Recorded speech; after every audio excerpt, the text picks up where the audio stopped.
네, 여러분 안녕하십니까? 오늘은 3월 1일 화요일입니다. 3월 1일 새벽 예배 시작하도록 하겠습니다. 함께 나눌 성경 말씀은 시편 87편이 되겠습니다. 1절부터 7절까지 제가 봉독해 드리겠습니다. 고라 자손의 시 곧 노래.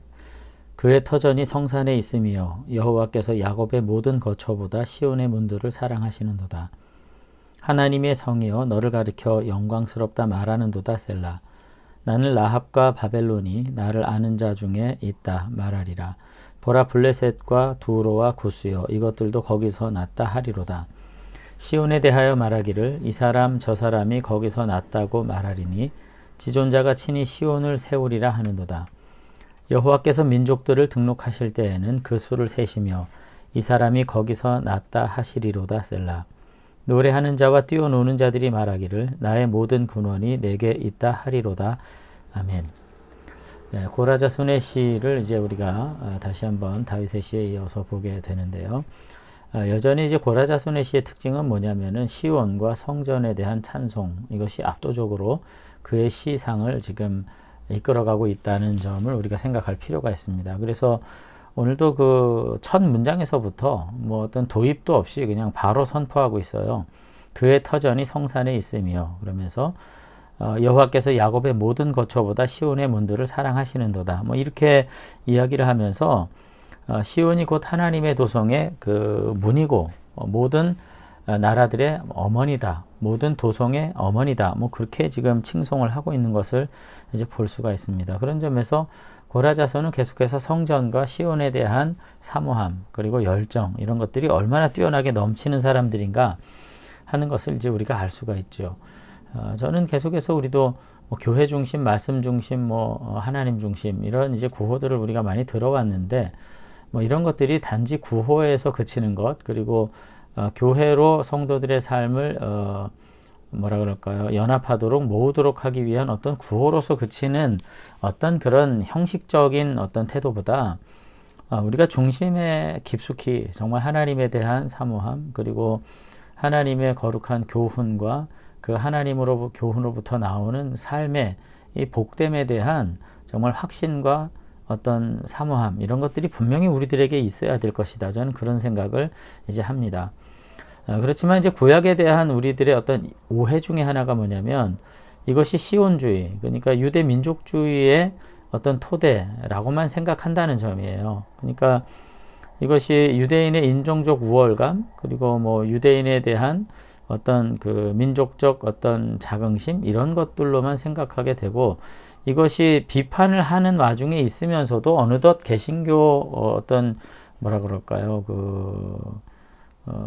보편주의에서 벗어난 개신교 어떤 독선 이런 것들로도 결국은 영향을 미치지 않나 그런 생각을 하게 되는 거죠. 그러니까 신앙이 굉장히 깊고 연륜이 깊은 사람일수록 사람을 구별해서 본다는 거죠. 그래서 하나님의 백성이냐 아니냐 이렇게 구별해서 자꾸 보려고 하고 누가 옳으냐 그르냐 자꾸 이런 거 따져가면서 물론 이제 진리라고 하는 것은 그와 같은 기능이 있는 것이지만 사실 어떤 사람이 옳은지 그른지 어떤 사람이 선택받았는지 버림받았는지 어떤 사람이 정말 하나님의 구원에 합당하고 아닌지 뭐 이런 거 너무 가려가면서 사람을 보는 것으로부터 시작하면 우리는 이제 대화할 상대가 없어지고 또 기독교의 어떤 박애정신, 보편주의 그리고 온 인류를 향한 하나님의 어떤 구원의 어떤 열정 이런 것들을 우리가 도외시한 채 마치 우리들만 구원받은 특권적 존재인 것으로 생각하면서 세상으로부터 유리되고 분리되고 그리고서는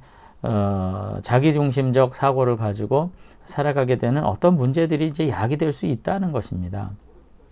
근데 오늘 분명히 보지만은 구약의 어떤 정신이 물론 시온 하나님의 사랑과 하나님의 능력, 하나님의 말씀의 터전인 성전 이것에 대한 강조가 있지만 그러니까 이방은 아무것도 아닌 것이냐 꼭 무조건 세상 사람들을 바라볼 때 유대인과 이방인 이런 관점으로만 보는 것이냐 그것은 아니라는 것입니다.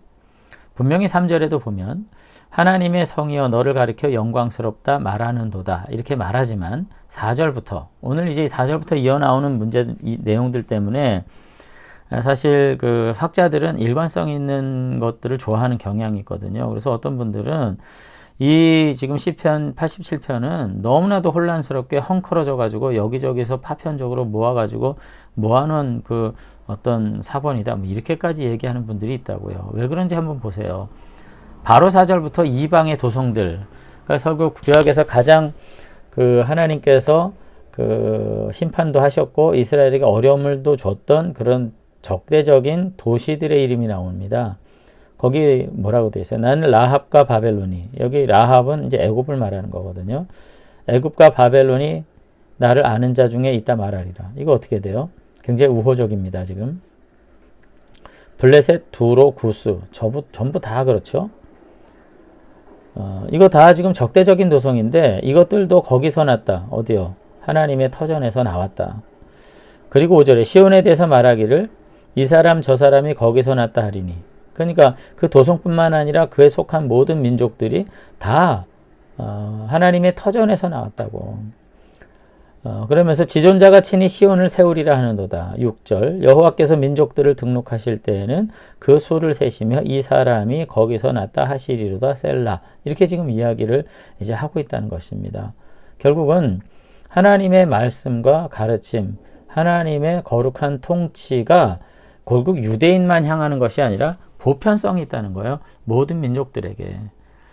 그러면서 7절의 결론이 뭐예요? 노래하는 자와 뛰어노는 자들이 말하기를 나의 모든 근원이 내게 있다 하리로다. 이렇게 말하면서 굉장히 우리로서는 그 생소한, 왜요? 구약에 대한 어떤 치우친 가르침이 계속 왔기 때문에 결코 구약이 그런 정신을 가지고 있지 않거든요. 7절을만 우리가 본다면은 이거는 이제 미가서 4장 2절이나 뭐 이사야서 2장 3절 같은 구절이에요. 이사야서 2장 3절과 미가서 4장 2절이 똑같습니다. 똑같은데 그 내용은 뭐냐면 이렇게 돼 있어요. 우리가 뭐 이거 노래도도 많이 했죠. 이렇게 돼 있어요.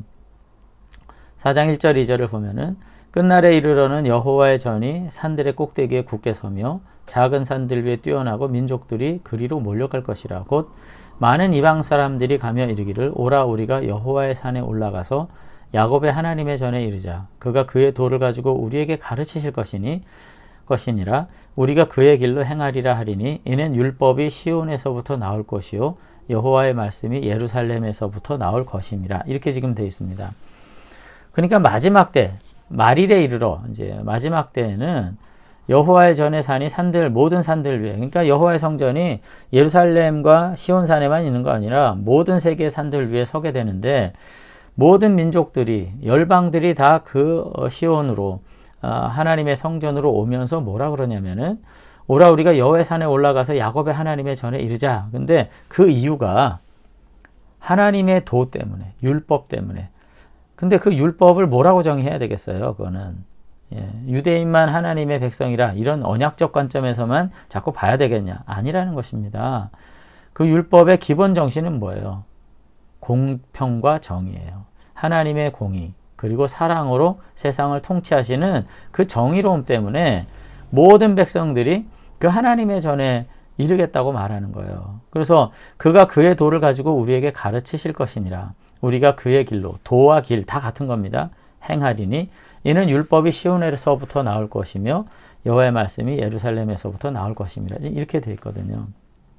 그러니까 결국은 열방을 다스리는 하나님의 통치의 어떤 정도는 같아요. 그리고 이와 같은 여호와의 법, 율법으로 말미암아서 모든 이방 백성들도 결국 시온에 야곱의 전에 이르게 되는 마지막에 온 세상이 하나님의 거룩한 법으로 다스리게 되는 한 나라로 회복될 것이다. 오늘 그렇게 지금 이야기를 이제 하고 있다는 거죠. 그것이 사실은 구약을 도도히 흐르는 거룩한 율법의 맥락이고 정신이고 이것이야말로 오늘날 우리 개신교가 가져야 될 가장 중요한 정신일 수 있다는 것입니다. 그래서 저는 이 장로교 교리 중에서 자꾸 구원론 가지고 지금 여지껏 문제 삼는 것은 굉장히 문제 있다고 저는 봐요. 네, 분명히 예수 그리스도를 믿음으로 구원받지만 결국 그 구원이 개인적으로 적용될 땐 그렇지만 하나님이 거기서 머무는 것이냐? 그거 아니거든요. 하나님께서 이스라엘 백성들을 출애굽시키는 것이 최종적 결론이냐? 아니거든요. 하나님의 나라를 회복하기 위해서 결국 그들을 수단 삼으신 것이죠. 오늘 우리들도 마찬가지입니다. 하나님의 나라를 회복하기 위한 하나님의 거룩한 계획 아래 우리를 구원하신 거고, 결국은 사도 바울은 그렇기 때문에 내가 이방인을 위한 사도라 이렇게 말하면서 내가 저들로 인해서 부득불 구원받았기 때문에 내가 복음을 전하지 않으면 안 된다 이렇게 얘기를 했던 것이고요. 여러분 마태복음 28장 마지막 18절에도 보면 뭐라고 되어 있습니까? 예수께서 나와 말씀하여 이르시되 하늘과 땅의 모든 권세를 내게 주셨으니 그러므로 너희는 가서 모든 민족을 제자로 삼으라 이렇게 얘기하시잖아요. 아버지 아들과 성령의 이름으로 세례를 베풀고 그 뒤에 20절이 중요하죠. 내가 너에게 분부한 모든 것을 가르쳐 지키게 하라. 내가 세상 끝날까지 너희와 항상 함께 있으리라 이러신단 말이에요. 그러니까 거기 분부한 게 뭐예요? 하나님의 말씀. 네? 네.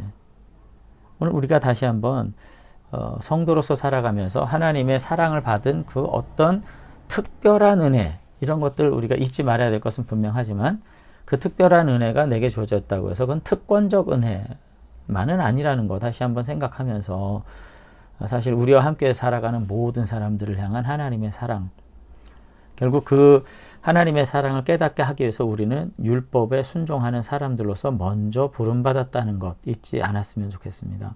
그래서 우리 교회 공동체 안에서, 성도 공동체 안에서 세상과 같지 않은 정말 진정한 공의로움과 거룩함 그리고 사랑이 있음을 보고 세상이 이것으로 인해서 아버지의 나라를 향해 돌이키게 되는 일이 있도록 하는 것이 우리의 사명이라는 점을 생각하면서 오늘 고라자손이 결국 성전에 대한 그 아름다움을 노래하고 찬양했을 때 다만 특권적 의식을 가지고 했느냐? 아니라는 거 오늘 본문을 통해서 우리가 알 수 있겠습니다. 그래서 오늘 우리가 사랑받는 하나님의 자녀가 분명합니다. 그렇지만은 그 사랑이 보편적이라는 거 우리가 기억하면서 그 사랑이 우리 이웃에게, 우리의 식구들에게 그리고 이 세상 가운데 널리 퍼지고 그것으로 인해서 아버지 하나님의 도를 맛보고 하나님의 나라로 복귀하게 되는 열방의 모습들을 우리가 온전히 다시 한번 소망하면서 이와 같은 선교적 사명, 주의 사랑 안에서 온전히 간직하고 살아가게 되는 저와 여러분들이 되시면 좋겠습니다. 한번 기도하겠습니다.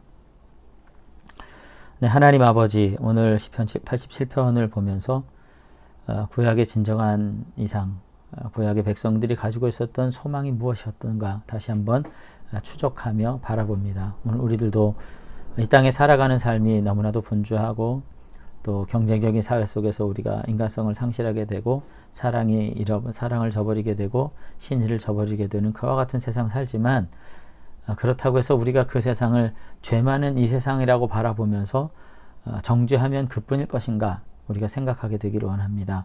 오늘 세상과 똑같은 삶을 살면서 그저 용서받고 구원받았다고 하는 왜곡된 특권의식 속에 살아가지 말게 하시고 오늘 하나님의 부름받은 자녀로서 우리가 아버지의 도를 행하며 아버지의 말씀을 온전히 순종하는 가운데 세상에 빛된 삶을 살아가기 위해서 다시 한번 깊이 생각하고 믿음으로 결단하는 주의 백성들이 다 될 수 있도록 하나님 도와주시기를 원합니다. 아버지 하나님, 그래서 우리들이 열방이 결국 교회를 향하도록, 성도를 향하도록, 하나님의 나라를 향하도록 우리가 그와 같이 살아가면서 아버지의 나라 회복하는 거룩한 영적인 정병들로서 하루하루 살아가도록 축복해 주시옵소서. 하나님 아버지, 특별히 기도하기는 이제 교회 이전 문제, 아버지 하나님께서 모든 과정 속에 역사하시고 은혜 내려주시길 원합니다. 또 우리 교우들 가운데 여러 가지 건강과 질병의 문제로 고통받는 우리 식구들 하나님께서 기억하시고 이들 가운데 하나님께서 은혜 내려주시되 고통의 순간 속에서도 정말 이 시간들을 어떻게 선용해야 할지를 우리가 건강한 자들 중에 결단하고 이것을 선용하는 가운데 더 깊은 사랑과 더 깊은 위로를 가지고 정말로 고통 속에서 오히려 하나님의 든든한 사랑들을 나누는 지혜로운 믿음의 가정들이 다 될 수 있도록 하나님께서 도와주시기를 원합니다. 아무쪼록 하나님께서 오늘 하루 또 이 한 주간 믿음 안에서 우리를 든든하게 보장해 주실 줄로 믿사옵고 예수님 이름으로 기도드리옵나이다. 아멘. 네, 오늘 하루도 다시 한번 하나님의 이와 같은 은혜 아래 우리가 부름받았다는 사실로 인해서 감사하면서 주어진 여건 안에서 세상을 향해서 다시 한번 복음의 일꾼들로 쓰임받기 위해 헌신하게 되는 저와 여러분들이 되시면 좋겠습니다. 감사합니다.